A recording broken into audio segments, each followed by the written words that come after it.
बिस्मिल्लाहिर्रहमानिर्रहीम। पाकिस्तान में जितने भी झूठ बोलने वाले हैं, जितने भी बेईमान हैं, जितने भी बददयानत हैं, जितने भी डाकू हैं, लुटेरे हैं, वो सारे के सारे इमरान खान के ख़िलाफ़ मुत्तहिद होकर इकट्ठे हो गए हैं। इमरान खान की हुकूमत का ख़ात्मा किया गया और उसके बाद फिर जो कुछ हो रहा है वो पूरी दुनिया के सामने है। किस तरीके से बेईमान लोगों को, पाकिस्तान को लूटने वालों को माफ़ किया जा रहा है, उनके मुकदमात ख़त्म किए जा रहे हैं।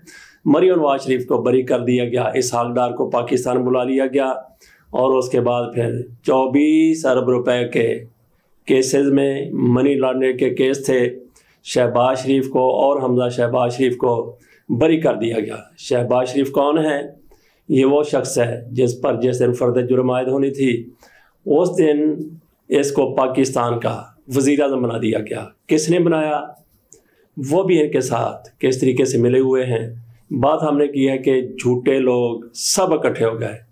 एक मिनट के लिए सोचिए कि अगर ये हो जाए कुदरत की तरफ से कि जो झूठ बोलने वाला है, जितना ज़्यादा झूठा है उतने बड़े उसके सर पर सींग निकल आएंगे। तो बताइए सबसे लंबे सींग किसके सर पर होंगे? नवाज शरीफ के सर पर, शहबाज शरीफ के सर पर, मरियम नवाज के सर पर, बिलावल के सर पर, उनके पिताजी आसफ अली जरदारी के सर पर, मरियम औरंगज़ेब के सर पर। मेरा ख्याल है कि सबसे ज़्यादा ऊंचे सींग होंगे। और इसके अलावा हर वो बंदा जो इनकी पार्टियों में शामिल है, लीडर है, झूठ बोलने को तुर्रा इम्तियाज़ समझता है, उनके सर पर भी आपको ऊंचे ऊंचे सींग नज़र आते हैं। आज दो चीज़ों की उम्मीद थी। एक तो ये था कि जनरल कमर जावेद बाजवा साहब वो उस बयान की तरदीद करेंगे, तस्दीक करेंगे, उस पर कोई एक्शन लेंगे, उससे रजू करेंगे जो एतजाज़ हसन साहब की तरफ से दिया गया था। लेकिन बिल्कुल मीडिया खामोश है, DGISPR भी खामोश है। किसी किस्म की कोई वजाहत नहीं दी गई। जिस बयान में एतजाज़ हसन ने कहा था कि जनरल बाजवा साहब ने बहुत बड़ा जुर्म किया है, नवाज शरीफ और मरियम नवाज शरीफ को छोड़ दिया गया है, इन लोगों के केस ख़त्म किए जा रहे हैं। और दूसरा, मैं उम्मीद कर रहा था कि राना सनाउल्लाह कहीं पे नज़र आएंगे, लेकिन कई दिनों के बाद भी ना वो कहीं दिखाई दिए हैं ना सुनाई दिए हैं। ये फ़िक्रा कई साल कबल, कई दहाइयाँ कबल, उस वक्त 1977 के दौरान जब PNA की तहरीक बड़े ज़ोरों पर थी, जुल्फ़िकार अली भुट्टो के ख़िलाफ़ ये तहरीक थी, BBC की तरफ से ये फ़िक्रा अदा किया गया था कि जुल्फ़िकार अली भुट्टो साहब ना कहीं दिखाई दिए हैं ना कहीं सुनाई दिए हैं।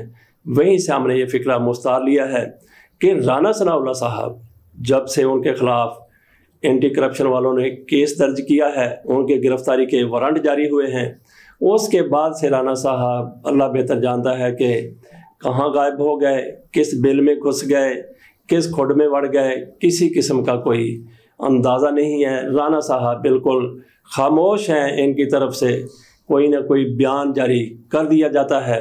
लेकिन राना साहब जो बड़े बहादुर थे, बड़े सूरमा थे, बड़े शेर दिल बनते थे, वो क्या साबित हुए?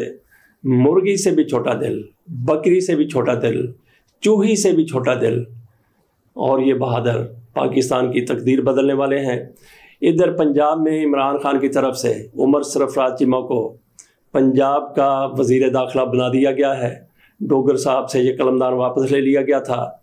इमरान खान की पार्टी को ये एतराज़ था कि 25 मई को जिस तरह से राना सनाउल्लाह के गुमाश्तों ने, पुलिस वालों ने, दीगर अदारों के लोगों ने आम लोगों पर तशद्दुद किया था, जुल्म किया था, बच्चों को मारा था, पीटा था, ख़वातीन और बच्चियों पर तशद्दुद किया था, उनके ख़िलाफ़ उस तरह से एक्शन नहीं लिया गया था जिस तरह से इमरान खान चाहते थे। और फिर मॉडल टाउन केस, उसमें भी कोई पेशरफ्त नहीं हो रही थी। उम्मीद की जाती है कि उमर सरफराज चीमा इन हवालों से कुछ न कुछ ज़रूर करेंगे। बात हम कर रहे थे झूठ बोलने वालों की। नाजरीन, आप ये देखें, आपको ये नज़र आ रहा है कि पाकिस्तान में किस तरीके से जुल्म बच्चे जल रहा है, किस तरीके से सितम में इजाफा हो रहा है, किस तरीके से इंसाफ की धज्जियाँ उड़ाई जा रही हैं, किस तरीके से पाकिस्तान में जुल्मत आपको नज़र आ रही है, अंधेर आपको नज़र आ रहा है। जिन लोगों के हाथ में ताकत है ان کی طرف سے عمران خان سے انتقام لیا جا رہا ہے۔ انتقام بھی میں اس کو نہیں کہتا، سراسر ظلم عمران خان پر، عوام پر، صرف ایک انا کی خاطر عمران خان کو گھر بھجوا دیا گیا۔ عمران خان کی جگہ لائے جانے والے لوگ اگر ایماندار ہوتے وہ عوام کو کوئی ریلیف دیتے، ہم ان کے ساتھ کھڑے ہوتے، لیکن چور لائے گئے، ڈاکو لائے گئے، لوٹ مار کرنے والے لائے گئے، جن پر مستند مقدمات تھے وہ لوگ لائے گئے، اور انہوں نے پاکستان کا ہی نہیں عوام کا بیڑا غرق کر دیا۔ کس طریقے سے مہنگائی ہوئی ہے، کس طریقے سے پیٹرولیم کی قیمتیں بڑھی ہیں۔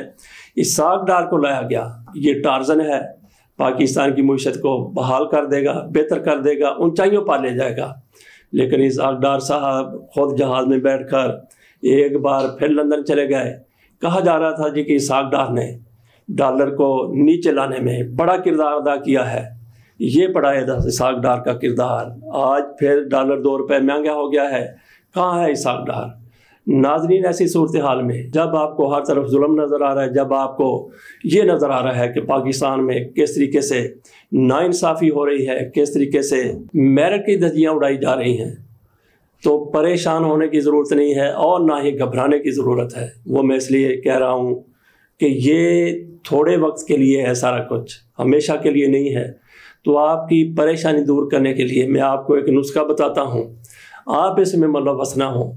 مسئلہ ان کی طرف سے نواز شریف کو ریلیف دیا جاتا ہے، مریم کو ریلیف دیا جاتا ہے، اسحاق ڈار کو واپس بلا لیا جاتا ہے، ان کے مقدمات در مقدمات ختم ہو رہے ہیں، تو آپ اس میں ملوث ہونے کی ضرورت نہیں ہے۔ آپ صرف ایک تاریخ دان کے طور پر ان چیزوں کو دیکھیں، بلکہ جس طریقے سے کمنٹیٹر کمنٹری کر رہا ہوتا ہے اس کی اپنی ٹیم بھی کھیل رہی ہوتی ہے۔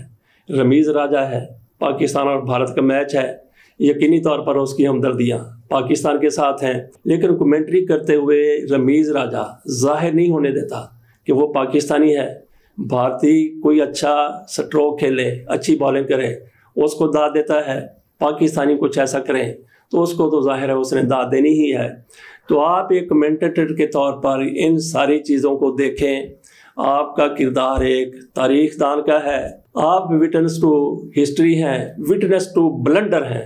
پاکستان میں جس طریقے سے بلنڈر ہو رہے ہیں ان سب کو آپ دیکھ رہے ہیں۔ آپ یوں سمجھیں کہ آپ تاریخ دان ہیں، آپ نے اپنے بچوں تک یہ تاریخ پہنچانی ہے۔ آپ کمنٹری کر رہے ہیں، آپ نے لوگوں کو بتانا ہے کہ کس طریقے سے پاکستان میں میرٹ کو اجاڑا جا رہا ہے، پاکستان کے وسائل کو کس طریقے سے سبوتاج کیا جا رہا ہے، کس طریقے سے اجاڑا جا رہا ہے۔ جیسے کوئی باہر گنے کے کھیت میں گھس جاتا ہے، اس کا جو حال کر کے رکھ دیتا ہے، یہی حال ان حکمرانوں کی طرف سے اور ان کے ہینڈلرز کی طرف سے پاکستان کے ساتھ کیا جا رہا ہے۔ لیکن یہ اللہ کے ہاں دیر ہو سکتی ہے، اندھیر قطعی نہیں ہو سکتی۔ میں بالکل 100% اس کے اوپر یقین رکھتا ہوں کہ پاکستان کے دن پھرنے والے ہیں۔ چند دنوں کی بات ہے، چند ہفتوں کی بات ہے، اور اس کے بعد پھر آپ دیکھ لینا کہ کس طریقے سے ساری کی ساری چیزیں ریورس ہوتی ہیں۔ عمران خان کو کیا آپ پاگل سمجھتے ہیں؟ عمران خان کے لیے انتہائی زیادہ آسان تھا کہ پیپلز پارٹی کو ساتھ ملا لیتے، نون لیگ کو ساتھ ملا لیتے۔ جو لوگ عمران خان کے پیچھے اسی طریقے سے برش لے کر پڑے ہوئے تھے، جس طریقے سے آج یہ کچھ اور بوٹوں کو چمکا رہے ہیں، لیکن عمران خان نے کہا پہلے حساب دو، اس کے بعد اتحاد کرتے ہیں، اس کے بعد میثاق معیشت کرتے ہیں، پہلے حساب دو، جو کچھ لوٹا ہے وہ ادھر رکھو۔ لیکن وہ کیسے یہ سارا کچھ کر لیتے؟ عمران خان نے حساب مانگا تو انہوں نے عمران خان کے ساتھ ہی بڑے لوگوں سے مل کر، مقتدر لوگوں سے مل کر، اسٹیبلشمنٹ سے مل کر عمران خان کے ساتھ ہی حساب کر دیا، عمران خان کو اقتدار سے الگ کر دیا۔ لیکن میں بات کر رہا تھا کہ عمران خان اتنا احمق اور پاگل نہیں ہے، وہ اپنے اقتدار کو طول دے سکتا تھا۔ ان دو پارٹیوں کے علاوہ بھی عمران خان کے پاس ایک آپشن تھا، ان لوگوں کے قدموں میں بیٹھ جاتا جن لوگوں کے قدموں میں یہ لوگ بیٹھے ہوئے ہیں، یہ کرپٹ لوگ بیٹھے ہوئے ہیں، یہ مافیا بیٹھا ہوا ہے۔ تو عمران خان نہ صرف یہ 5 سال پورے کرتے، بلکہ اس کے بعد بھی عمران خان کے اقتدار میں رہنے کی ایک امید تھی۔ لیکن عمران خان نے سارا کوئی سوچ سمجھ کر یہ کیا ہے، قدم اٹھایا ہے، اقتدار سے وہ چلے گئے۔ جس طریقے سے لوگ متحرک ہوئے، آپ لوگ عمران خان کے ساتھ کھڑے ہو گئے، اس سے آپ یہ یقین رکھیں کہ عمران خان نے جو کچھ کیا تھا पूरी प्लानिंग के साथ किया, उसे ये यकीन है कि पाकिस्तानी लोग उसका साथ देंगे और पाकिस्तान तरक्की और खुशहाली की मंजिल हासिल कर लेगा। शहबाज शरीफ साहब बरी हुए तो उस पर कह रहे हैं कि ये अल्लाह ताला का फजल है, ये अल्लाह ताला का करम है। इन लोगों की तरफ से, इनके साथियों की तरफ से, इनके हमायतियों की तरफ से, इनके माली मवालियों की तरफ से जश्न मनाया जाने लगा, मिठाइयाँ तकसीम की जाने लगी। लाख लानत है तुम लोगों पर, पाकिस्तान को लूटा है। एक फ़ैसला होने वाला था, कई फ़ैसले हो चुके हैं। किसी किस्म की शक वाली गुंजाइश नहीं है कि ये लोग चोर हैं, लुटेरे हैं, कोई जवाब नहीं दे सकते। लेकिन इक़्तिदार में आने के बाद इन्होंने सारे का सारा मामला ही गड़बड़ कर दिया। अपने इक़्तिदार को इस्तेमाल किया, इख्तियारात को इस्तेमाल किया, इस तरीके से इस्तेमाल किया कि हर शय को रगड़ कर रख दिया, दबा कर रख दिया। अपने हक़ में फ़ैसले ले रहे, अपने हक़ में कानून साजी कर रहे हैं। नैब का कानून भी बदलता हुआ नज़र आता है। इन लोगों की तरफ से जो तरामीम की गई थी, वो मैं समझता हूँ कि चीफ जस्टिस पाकिस्तान उमर अता बंदयाल और उनके साथी जज इजाज़ुल हसन उसको उड़ा कर रख देंगे। इनके साथ एक तीसरा जज भी है, मंसूर अली शाह, उनकी दाल गलती हुई नज़र नहीं आ रही। अब जबकि ये बात होती है कि सुप्रीम कोर्ट में किस तरह से जज जाने चाहिए, उमर अता बंदयाल की तरफ से जिस तरह के जजों को सुप्रीम कोर्ट में लाने की कोशिश की जा रही है, उनके आगे एक सदेरा बन गई है, रुकावट बन गई है। उनको अपनी मर्ज़ी के जज नहीं लाने दिए जा रहे। अगर उमर अता बंदयाल अपनी मर्ज़ी के जज नहीं ला सकेंगे तो फिर सुप्रीम कोर्ट में मंसूर अली शाह जैसे जज जाएंगे। मंसूर अली शाह नैब तरमीम के हवाले से जो केस है, उसमें वो मुस्लिम लीग नून के मौक़िफ़ की तायद करते हुए नज़र आ रहे हैं। अपने रिमार्क से वो वैसे ही ज़ाहिर कर रहे हैं। यही मंसूर अली शाह लाहौर हाई कोर्ट के चीफ जस्टिस थे। इनके सामने 2 मुकदमात आए थे, एक इनके चीफ जस्टिस होने के और एक इससे कबल, और दोनों का नाजरीन इन्होंने जो फैसला किया था वो सुनकर एक पाकिस्तानी शर्म से अपना सर झुका लेता है। केसेस क्या आए थे, भारतीय फिल्में पाकिस्तान में रिलीज़ होनी थी, इन्होंने उसकी ज़बरदस्त मुखालफत की, फ़ाइल को उठाकर फेंक दिया। लेकिन वकील की तरफ से, जो पाकिस्तानी फ़िल्म इंडस्ट्री का वकील था, उसने कहा हजूर हमें 1 दिन दे दीजिए, हम आपके सामने दलाइल पेश करेंगे। इन्होंने 1 दिन दे दिया। अगले दिन उन्होंने अदालत के अंदर जो दलाइल पेश किए और उससे कबल रात को ये भी सुना है कि कुछ और भी पेश किया गया था। अगले दिन इन्होंने फ़ैसला दिया।